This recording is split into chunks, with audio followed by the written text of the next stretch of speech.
Hello guys, nagtahay na punta para magamit na to ning atong makina para dili siya tayaon. So muna guys, nagtahay na po ko sa akong sanina nga blouse, bestida di bestida with button.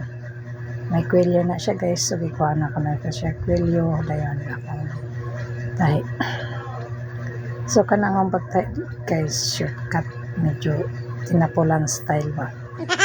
So mana na guys ang gisupod para makita kung okay ba.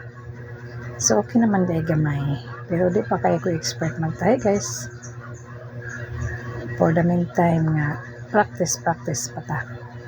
So mana guys, ang akong mahuman, huwag na payuban akong kuman guys katong isa ka blouse, sa ka bestida kita ko makaibuton.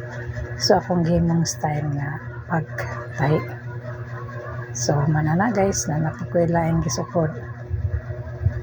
So dili basta manay day guys. So ako na lang nang gi-apit kapag pang sa pagtahi.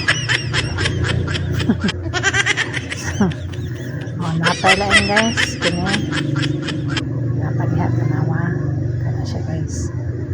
So, ako na siyang gibalik og sukod guys kay akong butan og butones og lain kay ang butones sobra taas sa kay dito dapit sa ngulo.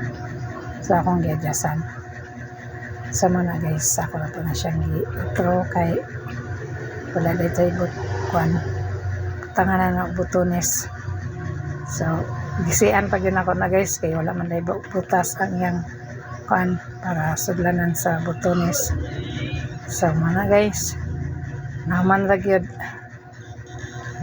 sa akong pagtahi nga isa ka adlaw sa mga sanina nga wala diriwa dito dagko gagmay. So medyo tamok dito dapat tagyan. O kana na po guys, isa magtahi na ka na siya guys. Sama na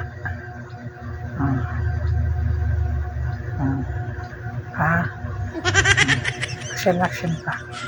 Thank you for watching guys.